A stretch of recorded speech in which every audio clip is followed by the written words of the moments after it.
Oh, yeah. Hey. Hello, everyone.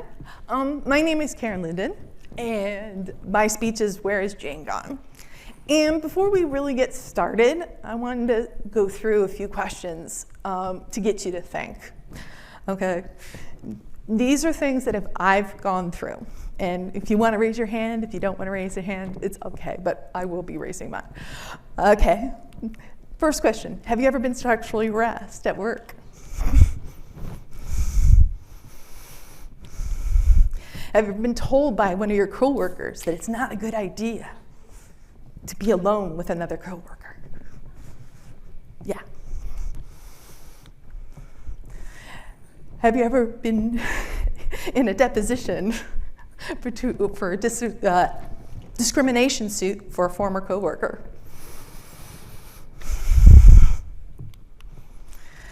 Have you ever had a coworker act inappropriately and you've been told it's your fault? These are just to get you questions to think.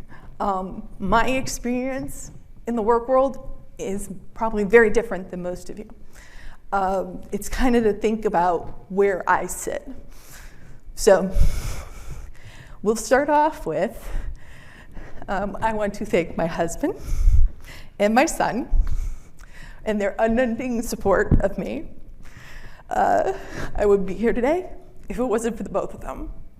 And and I call this living loudly.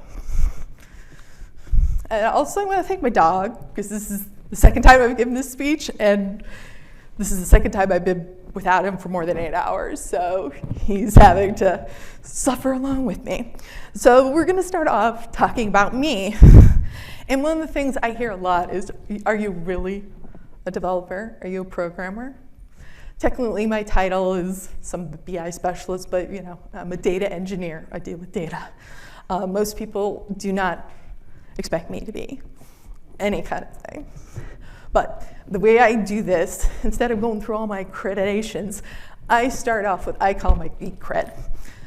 My first computer was a TI 99. And if you don't know what that is, that's a Texas Instrument. Texas Instruments made home computers at one point. The base language for this computer was BASIC.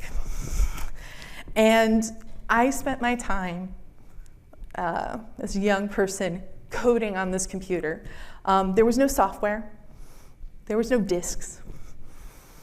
I bought magazines and coded the stuff in and saved it on my dual tape drives.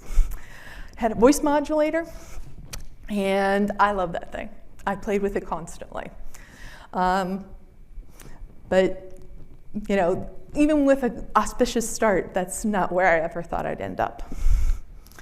How I ended up in IT was not my decision. It was not my plan. It was not my choice in a lot of cases. Somebody else saw potential in me, and they pushed me into it. It was not something that I had picked or originally studied for. Why I'm giving this speech. This all started in Codemash 2020.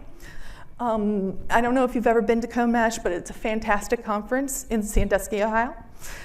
I would recommend going to it. I really enjoy it. I've been quite a few times. But it started with, I was so excited, like they have the booths here where you have all the swag. I actually found a booth that they had t-shirts that actually fit me. For years and years, I would go to conferences and literally I get a boatload of t-shirts that I could never wear, that I would take to work every year and just put out so the guys could have them, because they would never fit me. So I was so excited about this. Originally, it was all rolled up, so I didn't know what it said. But it said, eat, sleep, code. I think of this as what's wrong in IT, because this takes you and makes you faceless. And people don't quite understand that. But I'll get to it in a second. But I also want to talk about is that how pervasive this is. I got this t-shirt, and then a few months later, I found Eat, Sleep, Minecraft Repeat in a small toddler shirt. Okay, this is like this size, okay? That's how pervasive this is in our culture. A few months later, the saddest one is I found a birthday card. I was looking for a birthday card for my father. And it has Eat, Sleep, Work. And it says maybe you should take some time off during your birthday. That's how pervasive this is in our culture. This is what happens. And so I am so much more than that. I have a listing of things. That's why my son and my husband are at the beginning of the presentation. I'm much more than Eat, Sleep, Code. And the last time I gave this speech, somebody kind of asked me about this, and he couldn't quite get the conversation, so I kind of referred it to the Blue Man's Group. You're nameless, you're faceless, and you're just here to perform. That's it.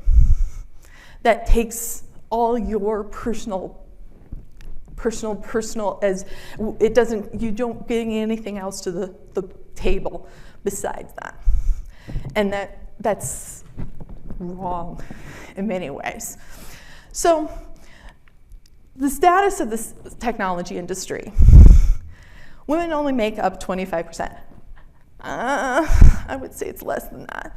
But it ranges everywhere from 25 to 18. But I went with the higher.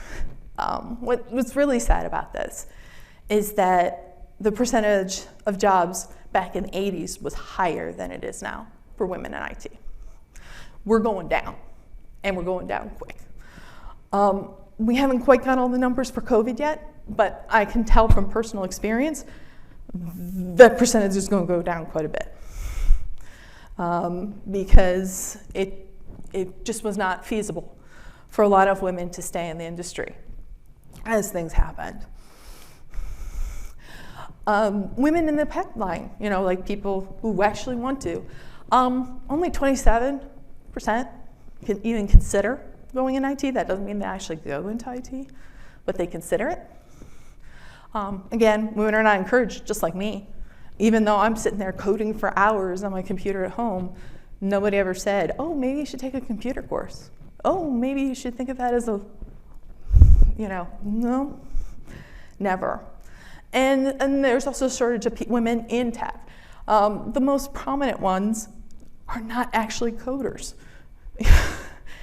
Sandbergs, they're not tech people. They're not actually code people that code. So there's nobody to even look up to. And then this is the hardest thing.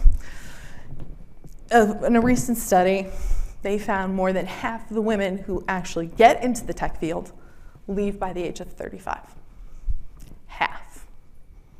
So why should we worry about pipelines and getting people in when we can't even keep the women we have in? Think about that. Okay, it's referred to as the trap door. That, we're not getting them in, and then they're leaving in droves in the middle of it. There's many, many different reasons why this happens, but I picked out a few that I think are important. One of the ones that drives me the most crazy, and I fear it's being compared to Bob. I used to come out crying after my yearly reviews because you're not like Bob over here who spends all night typing out code and doing this and doing that. Or, hey, you should be more like Jake. He was able to finish something over the weekend or something along those lines. I could never live up to these standards. You know what? I did try at one point. I drove myself crazy. As I said before, I'm more than just a coder. I'm more. I have family, I have life, I have things to do. That is not my focus in life. And I couldn't be that person. Also, another thing that I think is very detrimental to the IT industry is that we tend to push women out of the technical roles. Most women in IT are project managers, business analysts, QA testers. They don't do, as they refer to as the creative roles, which is a lot of reason why they got into it in the first place. That's why, like one of the reasons I stayed, I figured it was very creative for me. Okay, and I was forced many, many times to leave. I have a good friend who was pushed into being a project manager, hated being a project manager for a tech firm, just couldn't stand it. Got out, and she's now a project manager in a construction company. So it's what we're doing to the females within our area. We're not letting them be the coders. We're not letting them know. We're segregating them off to other things. And you would think we would want to keep them because we need coders. You need people that actually know how to write code. Why would you ever consider pushing them off? But that's what happens. One time, my manager wouldn't let me take a class unless it was a project management class for my training for that year. It's like, okay, that's what you want. It's very hard. Another thing, they can't move up. Another survey that was conducted by Hacker Rank, 20% of the women over the age of 35 still remained in junior positions. I've run into this multiple times where I'm not allowed to be the senior. I'm not allowed to be, that kind of stuff. Oh no, Karen, we're happy where you are. So it happens a lot. And it's the perception of women are not present. We're not just like Bob. Again, Bob. So they don't feel we deserve promotions because we're not always on.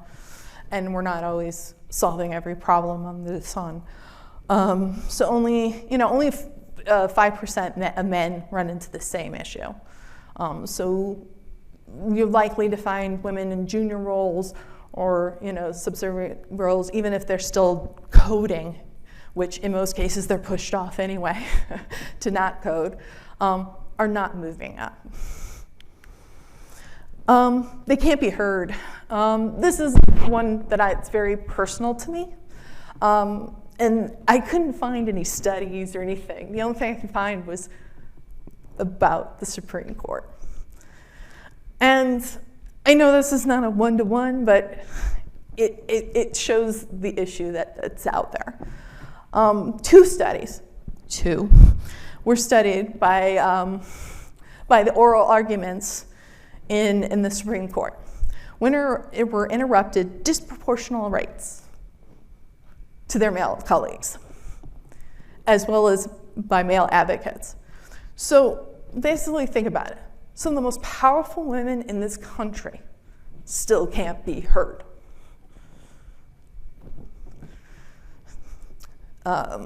In the 2000, and the reason they had to do 2, because they didn't believe the first study, just so you know.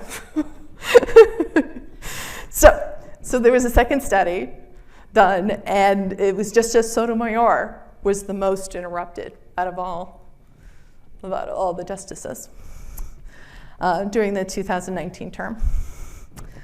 And they're working on making changes. But if the most powerful women in the country can't even be heard, what do I have a chance to be heard in a meeting? Another thing that happens a lot is you're marginalized. Your coworkers that should be helping you along, that usually, especially when you start a new job, they give you buddies, somebody to help you out. Women tend not to get that support. And then even if they do ask for it, they're told that that was a stupid question, or those kinds of things. That happened to me several times in my career. Well, why would you ask that question? Because I did. It doesn't matter what I ask, you just answer it. So what happens is women tend to isolate themselves, which makes it even worse. 90% of the time, I've been the only female in the department.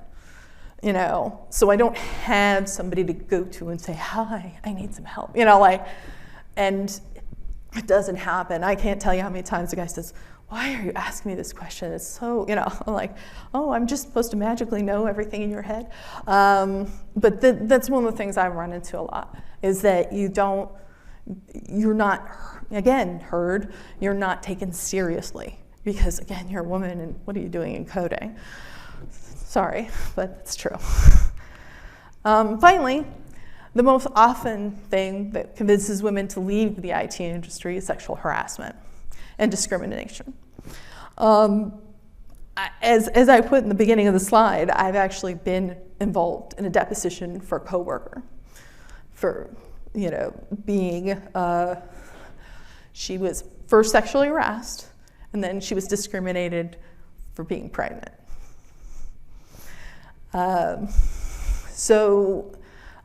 What happens usually, and just so everyone knows, if there's sexual harassment happens and you go to HR, nothing's going to change. And in this specific situation, she went to HR.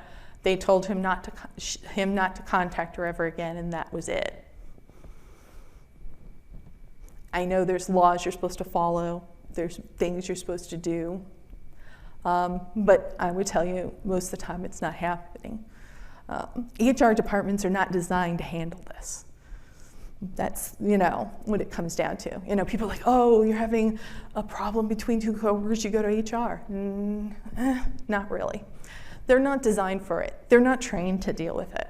They're not, they might know the law, but unless it's overt, like extreme, most likely they'll just say, hey, we'll talk with them, it'll be all better.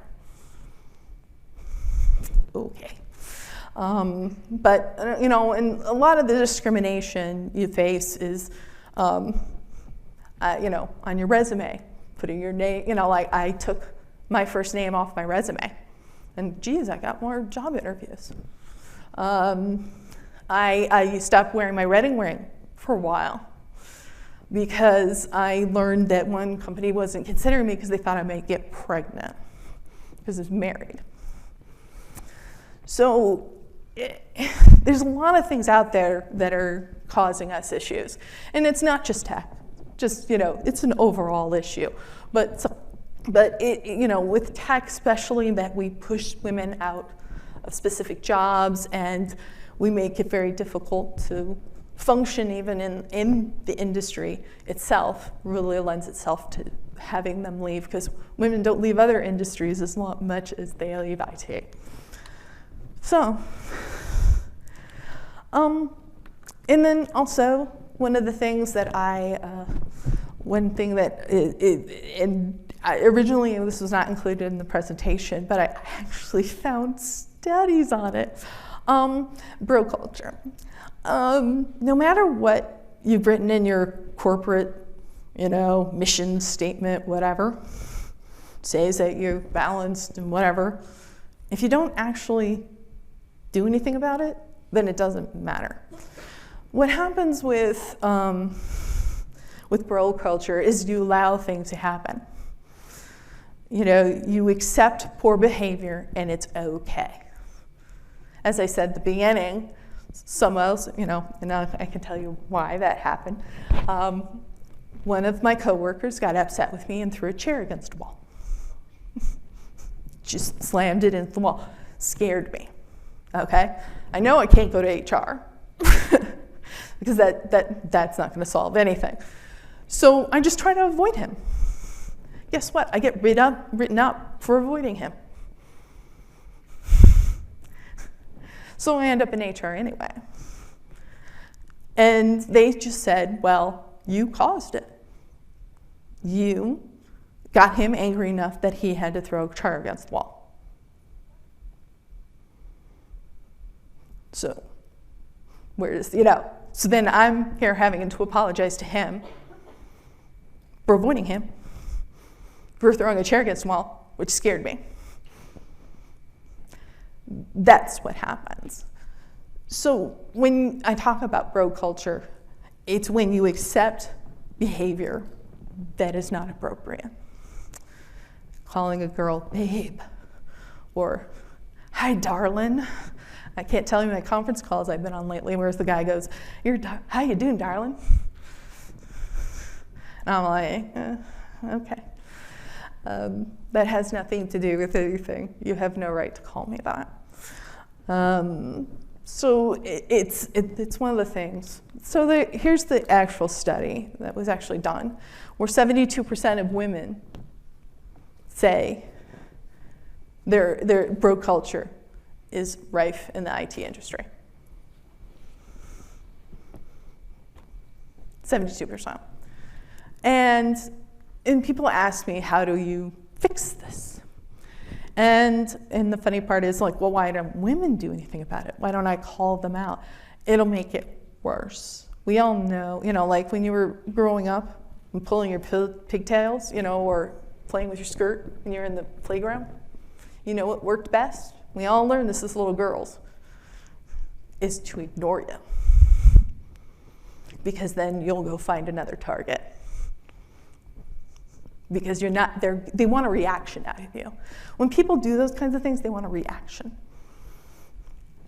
So the best thing for me to do is just to ignore it and move on. So then it doesn't get fixed, but what do we do? And so I always tell men that if they want to say something, after the meeting, say, I don't think it's appropriate the way you're treating Sarah over here or Megan. I don't, those are not appropriate words to say. I don't feel like calling people out in the middle of things really solves anything, because then there's too much shame involved. Now, and the funny part is, but do 41%, if you look at the slide, 41% of men also think there's bro culture. So there is some understanding that it's there. It just, when you're the dominant culture, you don't always see your culture the way it is, but there is some recognition.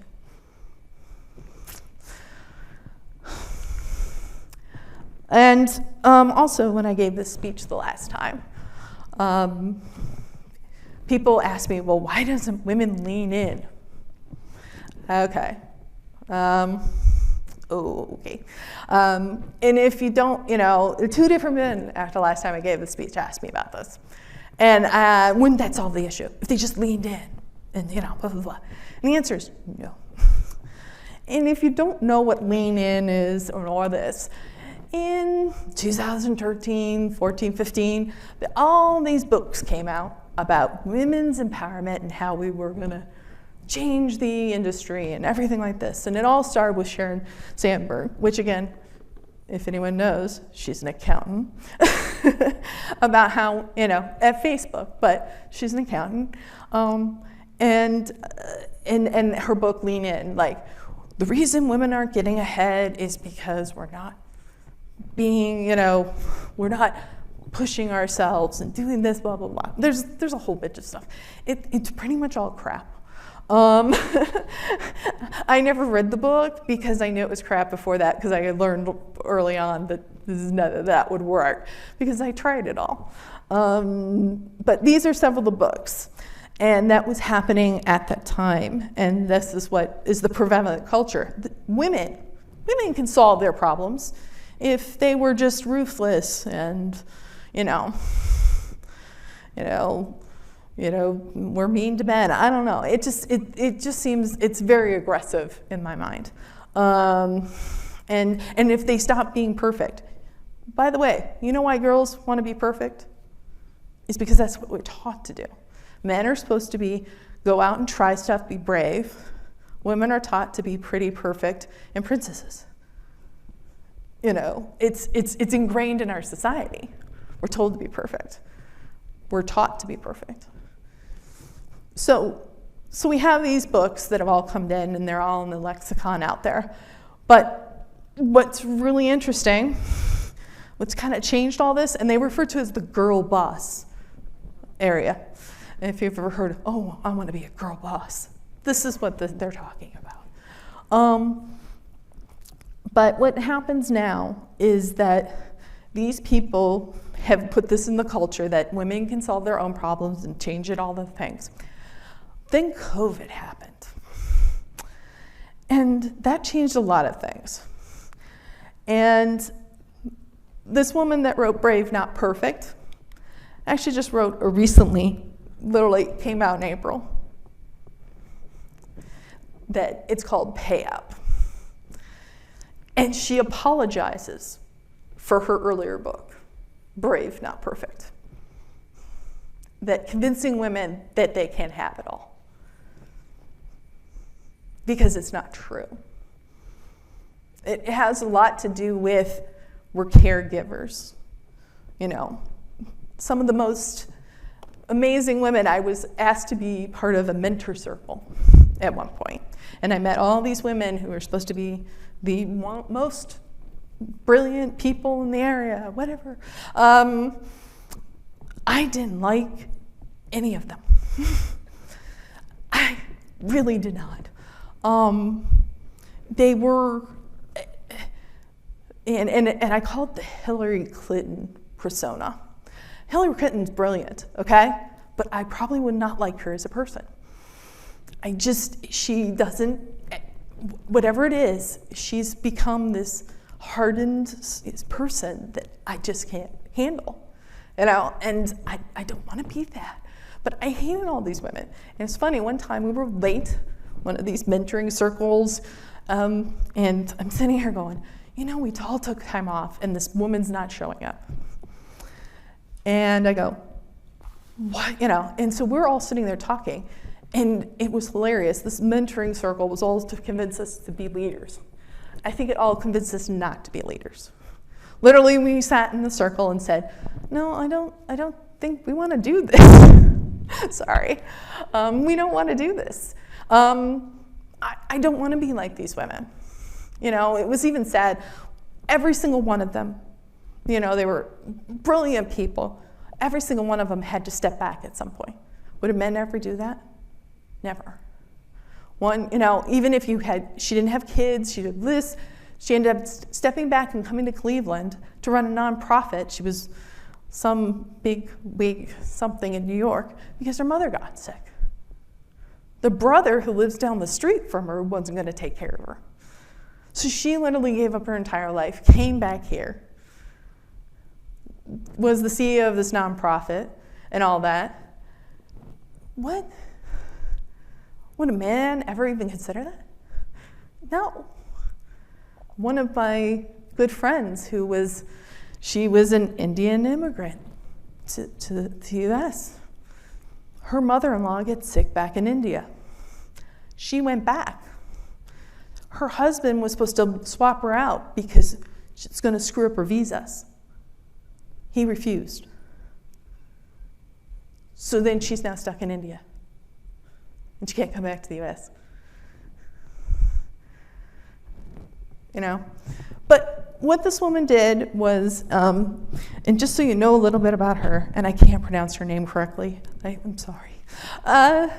But she is the leader of Women Who Code. Okay, just so you know, she's a lawyer.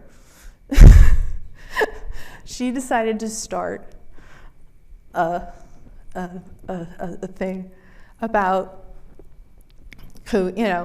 about pushing women into coding, but she never coded in her entire life. And I'm sorry, that's some reason that bugs me. But, and she created this organization, the Women Who Code, and it's a very women's empowerment to convince them all, and she was big rah-rah, lean in, everything is wonderful. And then she wrote this book. And so then she says, no, you can't have it all. She's now given up being the CEO of Women Who Code. It was part of the pandemic, and she ended up writing this book about her experiences and what's happened.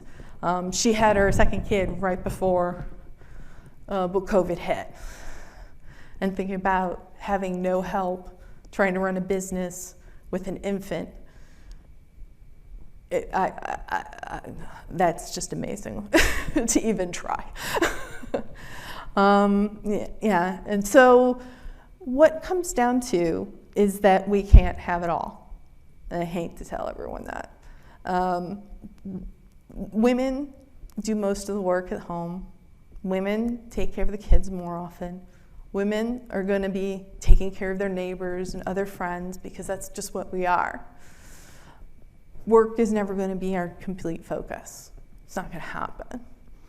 So what it comes down to is, and I ask, this is not the most interesting read, but it does give a lot in Payout about the systemic issues that happen within our culture. And it also talks about the laws that need to be changed to actually make it more even ground for women. Sorry, I feel like, okay. So the start of this whole talk was about awareness. And I just want you to understand, women can't solve this issue, and can't solve it alone. We have to have partners and people who are willing to fix what's going on. Again, as I said before, when a guy calls me, hey darling, or hey babe, what you doing? I can't personally do anything about it. I can't, and then if everyone else says that's okay, then that's okay. One of the articles I read that I thought was really hilarious, that we were going to solve this issue with algorithms. Sorry, not going to happen. Maybe we can fix our HR systems, because another thing that happens is women get weeded out because of HR systems. So that doesn't help. Avoiding difficult conversations about what's happening. You can't avoid them. That's, their biases. Hey, everyone has them. I think we all just need to sit down and go, hey, I have biases, yay! And just own up to them and realize that you need to change them. I commit myself that I have lots of different biases against people, and it's sad, I was working with a coworker. She was interviewing, and her name was not very, how would I put it, was not quite professional. Now, it's probably the name her family gave her, which is fine, but when you're a woman trying so hard to be professional and get ahead in the organization, and all of a sudden you're going to bring in somebody, and then you have to introduce this person, and her name is not very professional. I did eventually hire her because she was the best candidate, but it was a bias I had just from reading her resume. And at least because I've done all this work, I realized that I had one. Most people wouldn't even register. Oh, we'll just put her on the side. You would just pass it over. Will this be solved in my lifetime? No. Will this be solved in my daughter's lifetime? If I had a daughter? No. I don't think so. And another thing that people have asked me multiple times on this subject is, if I had a daughter, because I don't, I have a son, would I want her to be in IT? And I say, absolutely not. Why make your life difficult? Really? There's so many more industries that there was a lot more balance, that she wouldn't have to work as hard as I've had to work to get where I am.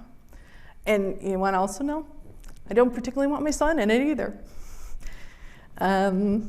Because it's, again, we've created this culture that makes it, if you're not this type of person, you're going to be weeded out.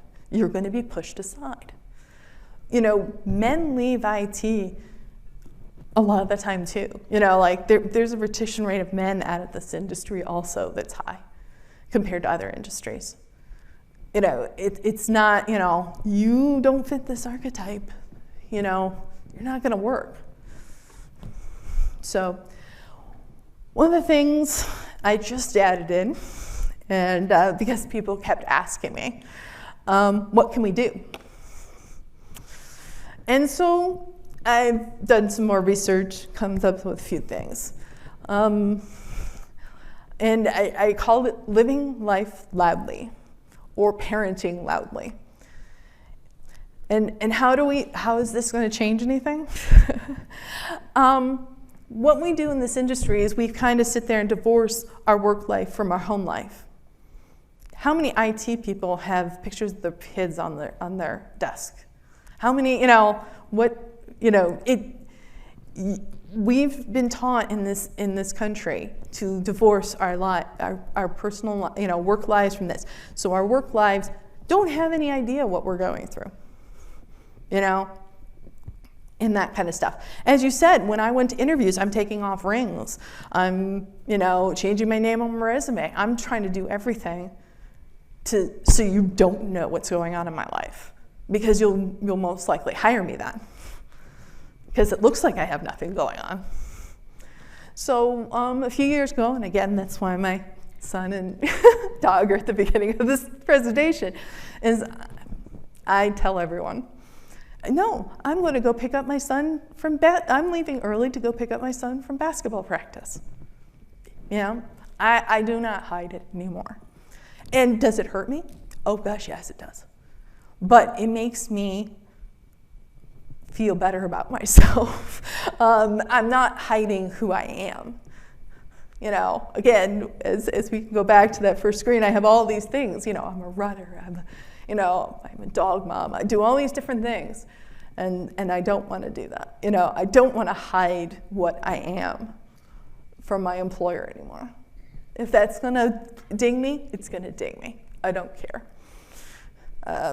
It takes courage, but it's what, you know, that will change, because if everyone realizes they have family and they have lives and they're doing different things, then maybe, you know, then your boss may not call you at 5 in the morning on a Saturday because a system failed.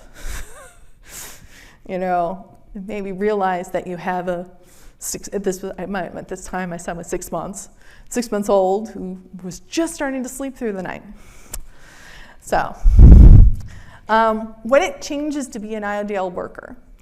One of the problems, again, with what our ideal worker is, that they don't have anything going on in their lives. They don't have families. They don't have this. What is our ideal worker? You know, if you even look at it online, they'll say, a person who devotes all their time to work. You know, well, that's not realistic. And even if you're young and you don't care and that's what you want to do, eventually you'll burn out. You've got to understand that. I had a guy who again, most of the people come to me because I'm the only female in the department, but a guy came to me, his wife decided to have a baby. They're pregnant with his child, and she says, you have to cut back. On average, he was working 60 to 80 hours a week. He's up like half nights doing stuff and all this other thing. I'd only been at the company about 2 years, and I said, well, how long have you been doing that? 8 years. And he's like, well, how do I explain to him that has to change? I tell him, you don't. You got promotions, you got raises, they assume you're going to be doing that. How are you going to sit there and say, well, they're going to want their money back if you really think about it? You know, we gave you raises. This is what we think you should be doing. You've done this for 8 years. Why would anything change? He ended up switching jobs. He left and switched so he could end up with a little more life balance. He did contact me later and said, no, it didn't work. But but that's, you know, even if you're young, even if you're, you know, and you just love to code and all that, you got to learn to turn it off. And you've got to let your employer know. You've got to create boundaries, or you'll drive yourself insane. Because at some point, you know, even if you don't get married, you don't even do this, your family is eventually going to show up. your mom's going to get sick, your dog's sick, whatever it is, and all of a sudden you're not there all the time. And then you get a bad performance review or even you get sick. Think about that. Even if you get sick, then all of a sudden you're not that ideal employee anymore. Another thing I always tell people, take parental leave, please. If we normalize this, this is for women and men, because women sit there and go, oh, I'm only going to take a few weeks off. And then, no, take 12, please. Okay? Men, if you got a chance to do it, please. If we normalize that we have a child, you're going to be gone for 12 weeks, that will make a huge difference. Think about that. Okay? And there's study after study that shows that makes you a better worker, that you do better, and all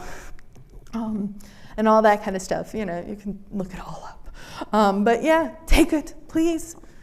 It's going to make a huge difference. And then another thing I've asked about, well, I'm going to go in and help all the girls in my department, or whatever. If they didn't ask for your help, you can't give it. Okay? Don't go in there and say, I want to have a talk with you about how we're going to fix our whole department. Don't. They're like, I'm like, just don't. Because if they come to you, and they say something, and they say, hey, this guy is, pinching me in the ass as I come down the hall. Believe them, and then, again, I wouldn't always recommend HR, but just believe them and say, yes, this is a serious issue. If they bring it to you, it's a serious issue. Again, women are taught how to deal with these things very early on. You guys beat us up a lot in the playground and all this other stuff at school. We learned how to handle it. When we can't and we come to you, believe us. I can't tell you how many times, the woman I was talking to earlier about, they didn't believe her she was being sexually harassed. They didn't think it was serious enough because he wasn't touching her.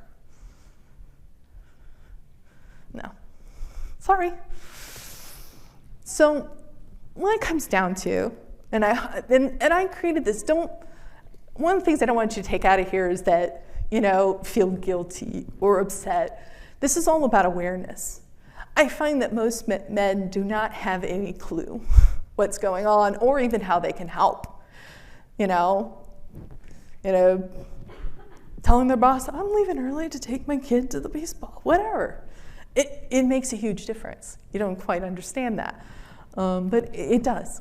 And those are a few of the things, if you think about it, that you could do to help with the balance that needs to be created.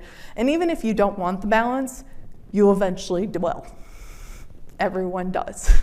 Something will happen and you'll need it. So just, hopefully that you think about that. Okay, well that's the end of my speech. And I know that some people would have some questions, and I hope that people have written some stuff. But here's my name and here's my email address. Please, if you have, contact me, whatever. I'm always willing to hear people to talk, and I got a lot of questions last time around, so hopefully, do you have questions? There's nothing in the Slack at the moment. Oh, okay. Oh, yeah. Oh, thank you. Thank you, everyone. I can't see. I'm sorry. I need to be here. Sorry. Does anyone have questions? Does anyone have situations that they want to talk about? I actually had a woman cry on me last time, so she was just trying to help, but she was just...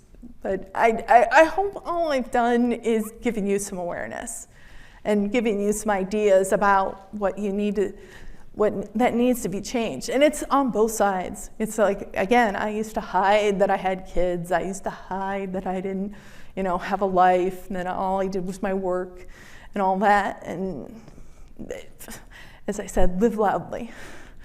Make everyone understand what you're doing, even your employer. Okay. Well, thank you guys. You guys can leave if you don't have any questions.